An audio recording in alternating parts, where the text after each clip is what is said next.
പെട്ടെന്ന് തന്നെ ഒരു ഞണ്ട് കറി ഉണ്ടാക്കിയാലോ? ഞണ്ട് കറി ഉണ്ടെങ്കിൽ രണ്ട് കറി വേണ്ടാന്നൊരു ചൊല്ലുണ്ടല്ലേ. പെട്ടെന്ന് അത് ഓർമ്മ വന്ന് പറഞ്ഞേ. അപ്പോൾ നമ്മൾക്ക് ഇൻഗ്രീഡിയൻസ് എന്തൊക്കെയാണ് വേണ്ടതെന്ന് നോക്കാം അല്ലേ. 2 വലിയ സവാള, നമ്മൾ ഞണ്ട് എടുക്കുന്നതിനനുസരിച്ചിട്ടോ, ഞാൻ കുറച്ച് ഞണ്ട് എടുത്തിട്ടുള്ളൂ, അപ്പോൾ അതിനനുസരിച്ചിട്ട് ഇൻഗ്രീഡിയൻസ് ഒക്കെ പറയുന്നത്. പിന്നെ 2 തക്കാളി, 2 പച്ചമുളക്, പിന്നെ നമ്മുടെ വെളുത്തുള്ളി ഇഞ്ചി കുരുമുളക് ചതച്ചതും, പിന്നെ ഗ്രാമ്പൂ പട്ട, പിന്നെ ഏല, ഗ്രാമ്പൂൻ്റെ ഇല, അങ്ങനത്തെ സംഭവങ്ങളൊക്കെ. അപ്പോൾ ഇത് നമ്മൾ വെളിച്ചെണ്ണ മൂത്തതിന് ശേഷം ആദ്യം ഈ ഗ്രാമ്പൂ പട്ടയൊക്കെ ഇടുക കേട്ടോ.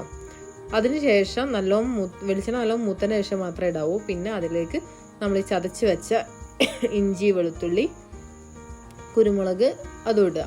നന്നായിട്ട് മൂത്ത് വരുമ്പോൾ, അത് നല്ല സ്മെല്ല് വരുന്ന സമയത്താണ് നമ്മുടെ ഈ 2 സവാള അല്ലേ അരിഞ്ഞു വെച്ച അതും കൂടി ഇതിലേക്ക് ആഡ് ചെയ്യണ്ടേ കേട്ടോ. സവാള നന്നായിട്ട് വഴറ്റി കൊടുക്കുക, നന്നായിട്ട് ഇളക്കി കൊടുക്കുക. തീ കുറച്ചിട്ട് വെച്ചാൽ മതി. സവാള ഇടുന്നതിന് മുന്നേ തീ കുറയ്ക്കണം കേട്ടോ. സവാള ഇട്ടതിന് ശേഷം തീ കൂട്ടിയിട്ട് നന്നായിട്ട് വഴറ്റുക.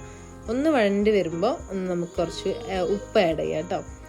പാകത്തിന് നിങ്ങൾ ആവശ്യത്തിന് ഉപ്പ് ആഡ് ചെയ്യുക. എന്നിട്ട് നന്നായിട്ട് ഇളക്കി കൊടുക്കുക. അതിനുശേഷം ഉള്ളി ഒന്ന് സെറ്റായി എന്ന് കാണുമ്പോൾ ബ്രൗണിഷ് കളറാകുമ്പോൾ നമ്മൾ 2 തക്കാളി, ഞാൻ 2 തക്കാളി എടുത്ത്, കുറച്ച് രണ്ടല്ലേ ഉള്ളൂ.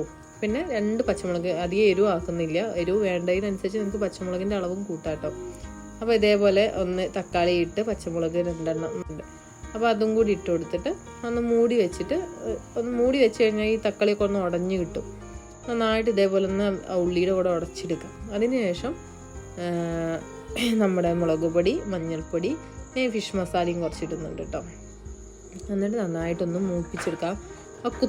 കുത്തുന്ന സ്മെല്ല് അങ്ങോട്ട് പോയി കിട്ടണം കേട്ടോ ഈ പൊടികളുടെയൊക്കെ. അപ്പോൾ നന്നായിട്ടൊന്ന് ഇങ്ങനെ ഉള്ളിയും തക്കാളിയും ഇതിൻ്റെ കൂടെ നന്നായിട്ടൊന്ന് ഒന്ന് യോജിപ്പിച്ചെടുക്കണം അതിനെ. അപ്പോൾ ഇതേപോലെ ഒന്ന് സെറ്റാക്കി എടുത്തതിന് ശേഷം നമ്മുടെ ഈ ഞണ്ടും കുട്ടന്മാരെ ഇതിലേക്ക് ഇടാം. ഞണ്ട് കണ്ടോ, കുറച്ച് ഞണ്ടേ ഞാൻ എടുത്തിട്ടുള്ളൂ. നിങ്ങൾ അധികം എടുക്കുകയാണെങ്കിൽ ഈ സാധനങ്ങൾ അളവൊക്കെ കൂട്ടണം കേട്ടോ, അധികമായിട്ട് എടുക്കണം. എന്നിട്ട് ഈ ഞണ്ടിനെ നന്നായിട്ട് ഇളക്കി ആ മസാലകളൊക്കെ ആയിട്ടൊന്ന് കൂട്ടി ചേർക്കുക. അതിനുശേഷം പാകത്തിന് വെള്ളം ഒഴിക്കുക. കൂടുതലായിട്ട് വെള്ളം ഒഴിച്ച് പോകരുത്, കാരണം അതിൻ്റെ ടേസ്റ്റ് പോയി പോകും. പാകത്തിന് വെള്ളം ഒഴിച്ചതിന് ശേഷം അടച്ച് വെച്ചിട്ട് തീ ഒന്ന് കുറച്ച് കൂട്ടിക്കൊടുത്തിട്ട് മൂടി വെക്കുക. എന്നിട്ട് ഇതേപോലെ കുറച്ച് നേരം വെയിറ്റ് ചെയ്താൽ ഈ വെള്ളം, നമ്മൾ ഒഴിച്ച വെള്ളമൊക്കെ ഒന്ന് വറ്റിയിട്ട് ആ ഞണ്ടിൽ നല്ല ഗ്രേവിയൊക്കെ പിടിച്ചിട്ടുണ്ടാകും. അപ്പോൾ ആ ടൈമിൽ നമ്മൾ കുറച്ച് തേങ്ങ ചിരണ്ടിയിട്ട് ഇതുപോലെ പാലെടുക്കുക കേട്ടോ.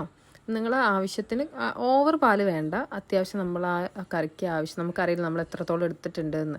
ഞാൻ അതിനോട് കുറച്ച് തേങ്ങാപ്പാൽ ആഡ് ചെയ്തിട്ടുള്ളൂ കേട്ടോ. അപ്പോൾ ഇത് നന്നായിട്ട് മിക്സ് ചെയ്തിട്ട് പിന്നെ അധികം കുറേ നേരം തിളപ്പിക്കേണ്ട കേട്ടോ. മീൻസ് തേങ്ങാപ്പാലാക്കി കഴിഞ്ഞാൽ പെട്ടെന്ന് തന്നെ അത് ഓഫ് ചെയ്യണമെന്നാണ്. അപ്പോൾ ഞാൻ പെട്ടെന്ന് തന്നെ നന്നായിട്ട് ഇളക്കി ചേർത്തിട്ട് കുറച്ച് വെളിച്ചെണ്ണ ആക്കി. പിന്നെ ഞങ്ങൾ കറിവേപ്പും ചപ്പൊക്കെ തീർന്നിട്ടുണ്ടായിരുന്നു, അപ്പോൾ ഉള്ളത് ഞാൻ ആഡ് ചെയ്തിട്ടുണ്ട്. അപ്പോൾ നിങ്ങളുടെ വീട്ടിലുണ്ടെങ്കിൽ അത് നന്നായിട്ട് ആഡ് ചെയ്യുക. അപ്പോൾ എത്രയേ ഉള്ളൂ, നമ്മുടെ അടിപൊളി ഞണ്ട് കറി റെഡി ആയിട്ടുണ്ട്. അപ്പോൾ എല്ലാവരും ഒന്ന് ട്രൈ ചെയ്യുക.